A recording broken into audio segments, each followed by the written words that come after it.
Pernahkah kamu merasa hidup ini seperti teka-teki yang tak punya jawaban? Kita bangun pagi, menjalani rutinitas, bertemu orang-orang, tertawa, merasa sedih, bekerja keras. Lalu apa? Apa tujuan akhirnya? Untuk apa semua ini? Manusia terus mencari. Tapi apa sebenarnya yang kita cari? Kebahagiaan? Kesuksesan? Cinta? Atau hanya alasan untuk terus berjalan? Dari zaman ke zaman, pertanyaan ini selalu ada. Filosofi dari berbagai penjuru dunia mencoba menjawabnya.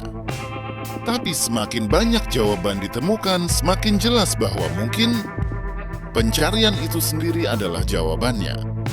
Sejak zaman dahulu, manusia selalu merasa ada sesuatu yang kurang. Kita tidak bisa hanya hidup, makan, dan berkembang biak seperti hewan. Kita ingin tahu mengapa kita ada. Kita ingin memahami tujuan kita. Dari agama hingga filsafat, dari ilmu pengetahuan hingga seni, semuanya berusaha menjawab pertanyaan yang sama. Apa arti hidup? Søren Kierkegaard beipak eksistensialisme, membagi perjalanan hidup manusia menjadi 3 tahap. Tahap pertama, hidup estetis. Di tahap ini, manusia hanya mencari kesenangan. Musik, makanan enak, cinta, harta, semua yang membuat hidup terasa nyaman. Tapi ada satu masalah, kebahagiaan ini tidak bertahan lama. Setelah semua dicapai, rasa kosong tetap ada. Tahap kedua, hidup etis. Setelah kesenangan tidak lagi cukup, manusia mulai mencari moralitas dan nilai-nilai yang lebih dalam. Kita mulai bertanya, apa yang benar dan salah? Bagaimana cara menjadi manusia yang lebih baik?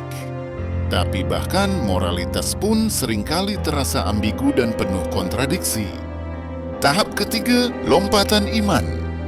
Di tahap terakhir, manusia menyadari bahwa tidak ada jawaban pasti dalam logika dan moralitas.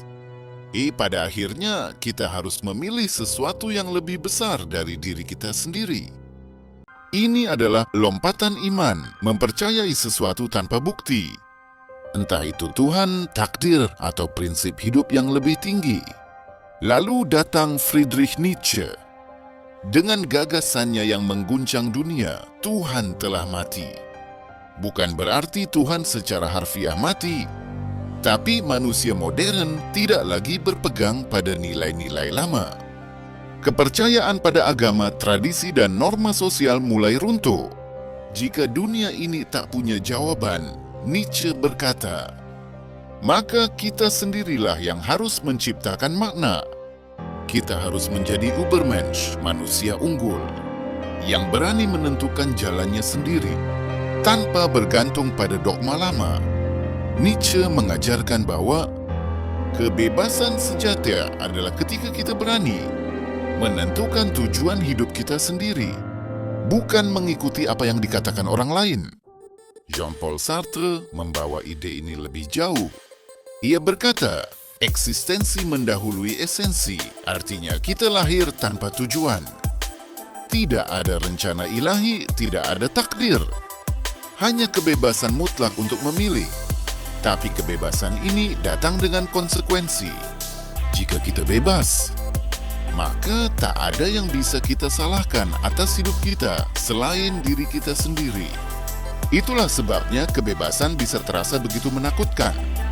Albert Camus melihat hidup sebagai sesuatu yang absurd. Kita terus mencari makna, tapi dunia tidak memberikan jawaban. Hidup seperti Sisyphus yang dihukum untuk mendorong batu ke atas bukit, hanya agar batu itu jatuh kembali, berulang tanpa akhir. Tapi Camus tidak menyarankan untuk menyerah.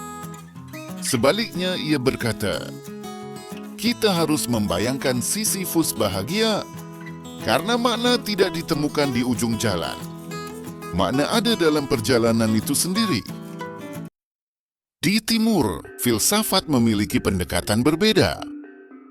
Taoisme mengajarkan bahwa kita tak perlu memaksakan diri mencari makna. Hidup ini seperti air mengalir dengan sendirinya.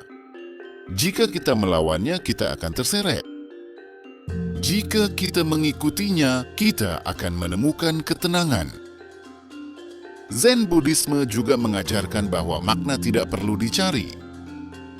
Makna sudah ada di sini, di saat ini, dalam secangkir teh, dalam embusan angin, dalam napas yang kita hirup. Jadi apa yang sebenarnya kita cari? Kebahagiaan, tujuan, atau jawaban atas pertanyaan yang mungkin tidak pernah ada jawabannya? Mungkin seperti yang dikatakan kami, hidup itu sendiri adalah pertanyaan yang tak perlu dijawab, hanya dijalani. Apakah kita harus terus mencari atau cukup menerima hidup sebagaimana adanya?